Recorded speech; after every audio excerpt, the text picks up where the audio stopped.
minus 30 degrees Celsius, exposed skin freezes in minutes. Survival is mathematically impossible for the unprepared. Yet on the most desolate highway in Siberia, a phenomenon emerged that defied that brutal logic. Here, the only law of survival is staying inside your running vehicle. So why did a convoy of UN officials step out into the darkness? What could possibly lure them into that killing cold? Welcome to X Dimension. I'm your host, Darren. This is where we explore the stories that exist just beyond the edge of what we understand, the experiences that make us question reality itself. These aren't just campfire tales or urban legends. These are real accounts from real people.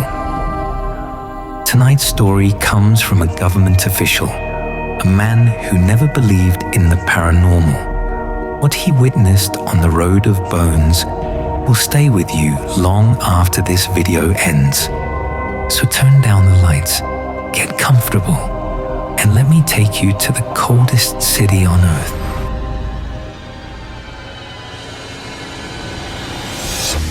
It took place in Siberia, Russia, specifically in a location many of you have probably heard about.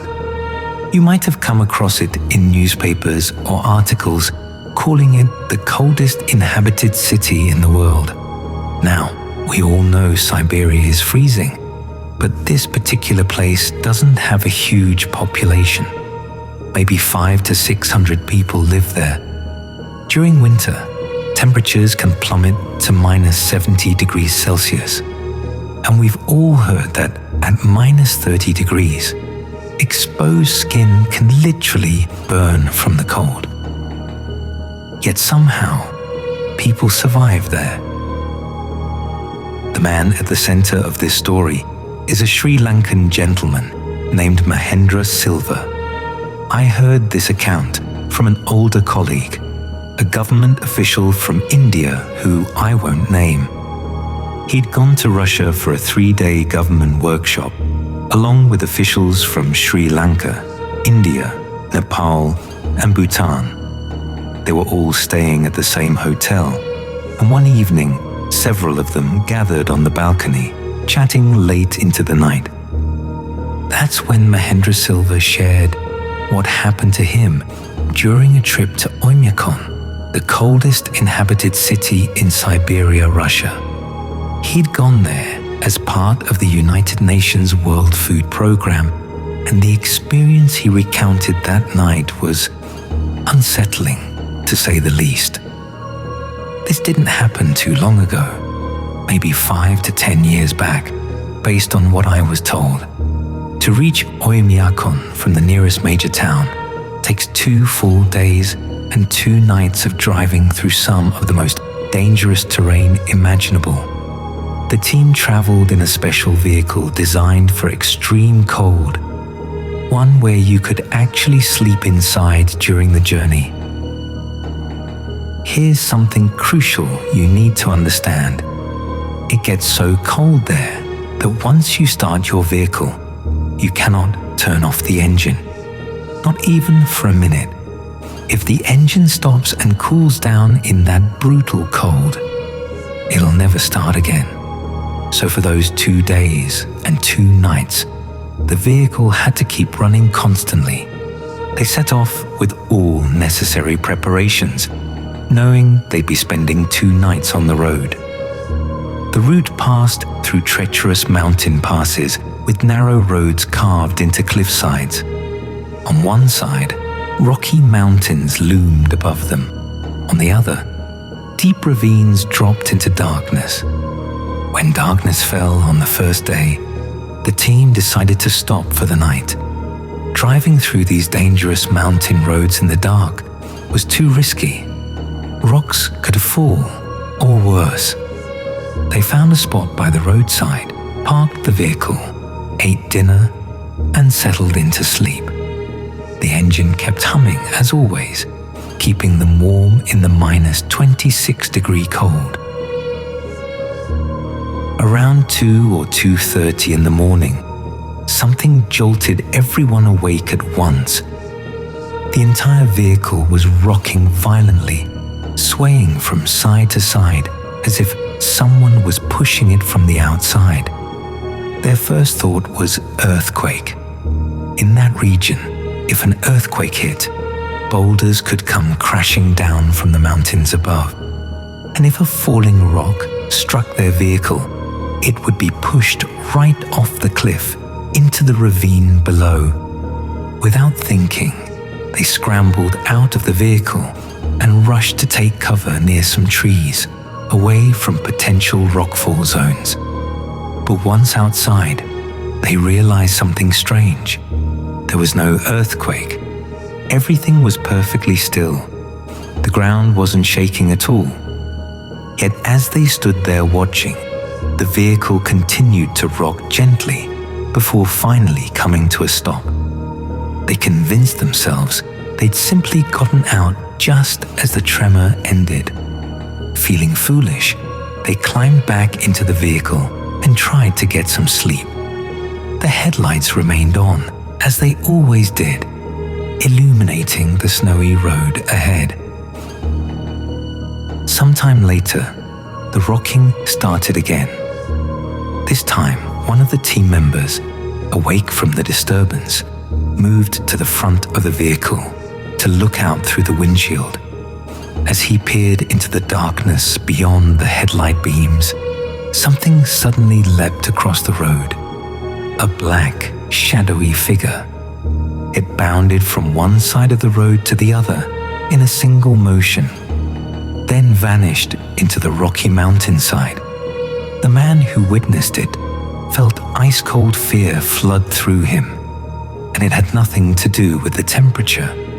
He didn't tell anyone what he'd seen. He just lay back down, said nothing, and waited for morning. The rocking stopped. When dawn broke, they started driving again, continuing their journey toward Oymyakon. By evening of the second day, they needed to stop again. They found another safe spot, parked, and prepared to spend their final night on the road before reaching the city. That night, at almost exactly the same time, around 2 or 2:30 in the morning, the vehicle started rocking again. But this time, they knew it wasn't an earthquake.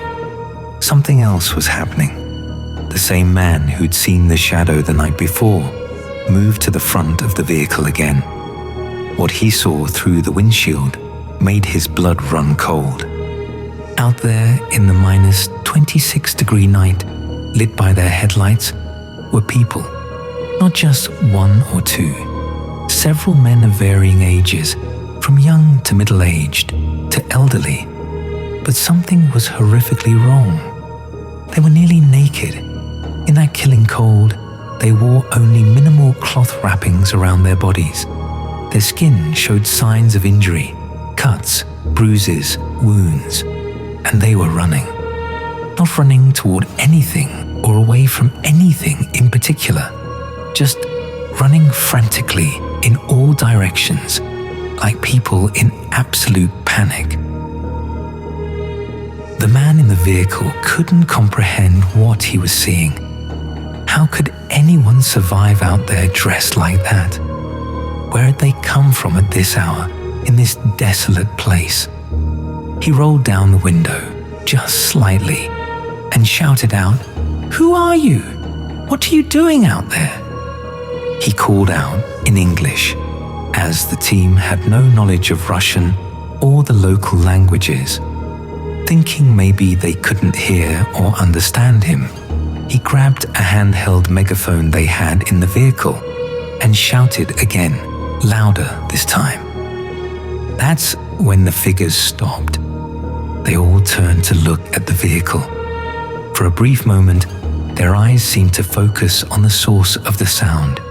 Then, as one, they leaped away and vanished into the rocky mountainside, disappearing completely. Shaken, the man woke the others and told them what he'd seen. "I saw people out there, nearly naked, naked in this cold. We need to find them. Grabbing flashlights, the group climbed out to investigate. The road surface itself was relatively clear.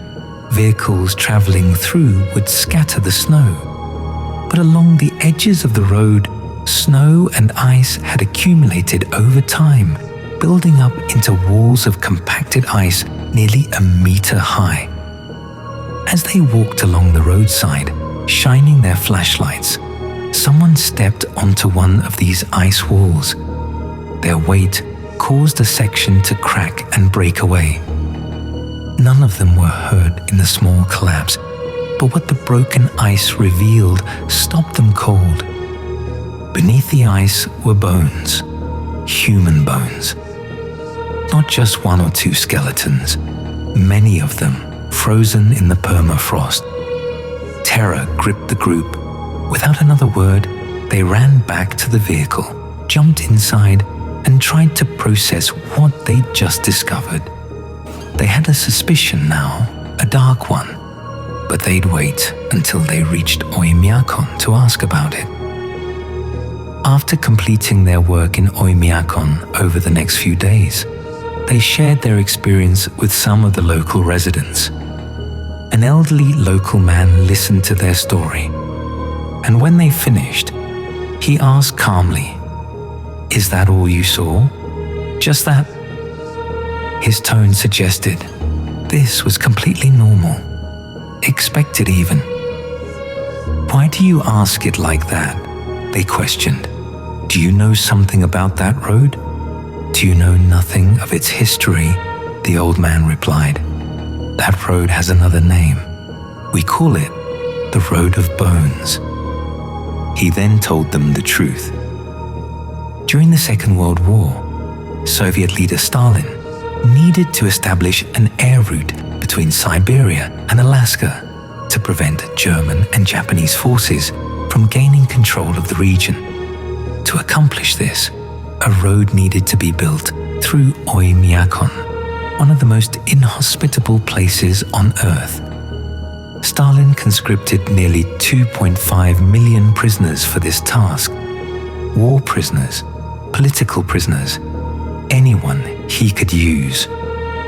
According to official Russian government records, around 1 million of them died during the construction. But the locals will tell you the real number was closer to 1.5 million.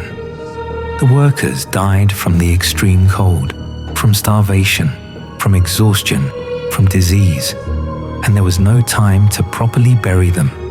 As people died, their bodies were simply pushed into shallow graves, scraped into the permafrost along the roadside, then covered with snow and ice. The work continued without pause. That's why even today, if you dig anywhere along that route, you might find perfectly preserved corpses from the 1940s. The cold kept them frozen all these decades, testimonies to the human cost of that road. 1.5 million lives were sacrificed to build that road, the old man said. That's why we call it the Road of Bones. What you experienced was nothing, the old man continued. Those of us who live here avoid going out at night.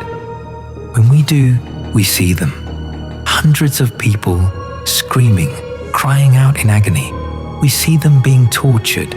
We see columns of half-naked prisoners marching through the freezing dark in endless lines. We can see them, walking right past us. But we know what they are. We know they're the spirits of those who died building this road. He explained that in Oymyakon, everyone knows about the hauntings. The Road of Bones is considered one of the longest haunted roads in the world.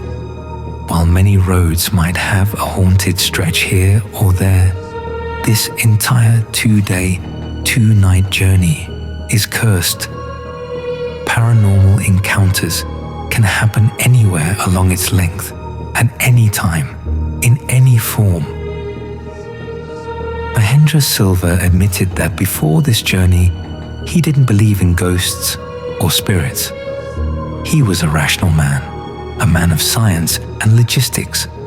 But after what he experienced, what he witnessed with his own eyes, he could no longer deny it. "I saw them myself," he said.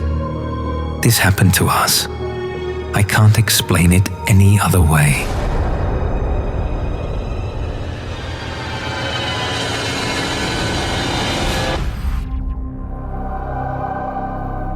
If you're curious, you can look up Oymyakon online, the coldest inhabited city on Earth. You can read about the Road of Bones and its history.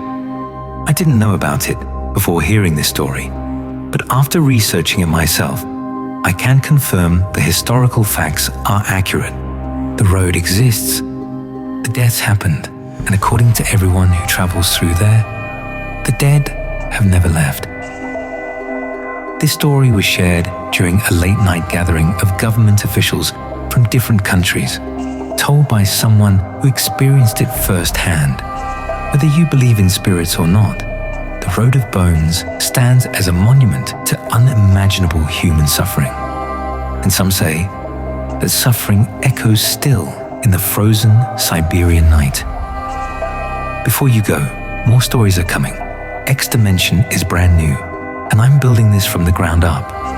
Your support means everything right now. If this story affected you, if it made you feel something, I'd really appreciate